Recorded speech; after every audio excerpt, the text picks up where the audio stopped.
Parece óbvio que a gente sabe várias coisas sobre o mundo. Que tem árvores lá fora, que tem casas lá fora, que eu estou segurando uma caneta agora aqui, que existem outras pessoas. Só que não é tão óbvio quanto parece. Existe um problema em filosofia chamado o problema do ceticismo sobre o mundo externo. E é sobre ele que eu vou falar no vídeo de hoje.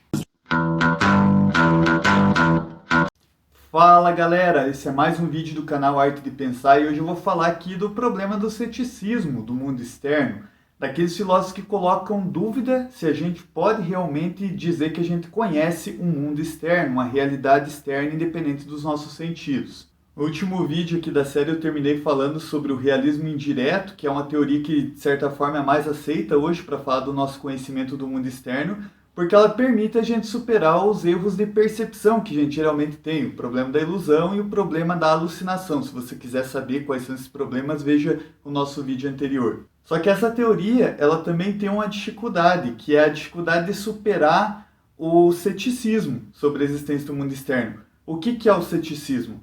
É você colocar em dúvida, colocar em xeque o nosso conhecimento sobre um mundo externo, sobre uma realidade que independe dos nossos sentidos. E como é que o cético ou os céticos colocam em dúvida aqueles exemplos que eu dei lá no começo, que parece óbvio que a gente sabe que existem casas, árvores, animais, pessoas lá fora, ou que eu estou segurando aqui uma caneta, enfim. Então, como a gente sabe, o nosso contato com o mundo externo, ele se dá por meio dos nossos sentidos, por meio da nossa visão, por meio do nosso tato, por meio do nosso olfato, enfim.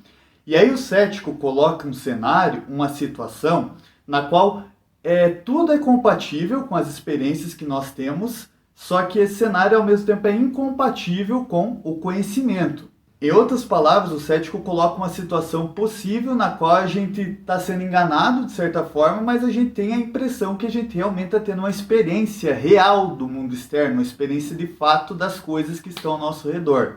E depois de apresentar esse cenário, o cético diz que se a gente não tem como determinar se a gente se encontra nesse cenário ou não, então a gente não tem como saber as coisas que a gente julga saber. Ou, em outras palavras, a gente não tem conhecimento. E a primeira vez que esse tipo de cenário cético foi apresentado na história da filosofia foi pelo Descartes nas suas meditações metafísicas. Ele coloca a seguinte situação: ele está sentado lá na sala da casa dele, na frente da lareira, e ele forma a crença de que realmente ele está sentado na frente da lareira. Só que todos os indícios que o Descartes tem para formar essa crença são perfeitamente compatíveis com a situação dele estar meramente sonhando, que ele está tendo essa experiência sentado na frente da lareira, ou ainda com a possibilidade de ele estar sendo enganado por um gênio maligno, que seria um gênio que manipula na perfeição todas as nossas sensações do mundo. E aí, diante desse cenário hipotético, o cético radical diz o seguinte: então, como não tem maneiras da gente saber se a gente de fato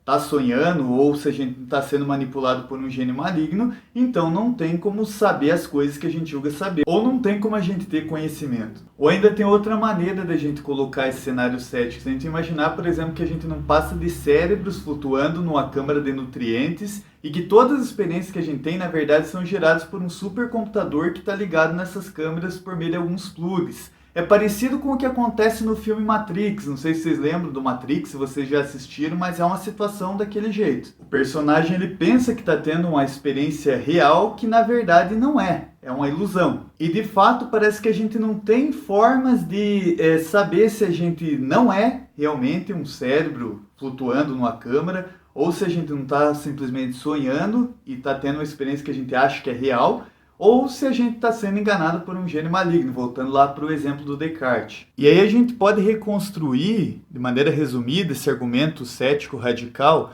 da seguinte forma: não podemos saber que não estamos num cenário cético. Pois bem, se não podemos saber que não estamos num cenário cético, então ou a maioria das nossas crenças são falsas, ou se elas são verdadeiras por mera sorte. Se a maior parte das nossas crenças são falsas ou são verdadeiras por sorte, então elas não são conhecimento. Logo, nós não temos conhecimento, ou nós não sabemos a maior parte das coisas que nós julgamos saber. E como é que a gente responde a esse tipo de argumento cético? Como é que a gente, de certa forma, tenta comprovar que nada disso faz sentido e que a gente, de fato, tem conhecimento? Ele é um argumento válido, então a nossa única saída é refutar uma das premissas desse argumento, mas isso eu vou falar para vocês no próximo vídeo. Curtam o nosso vídeo, se inscrevam no canal e vejam as nossas referências.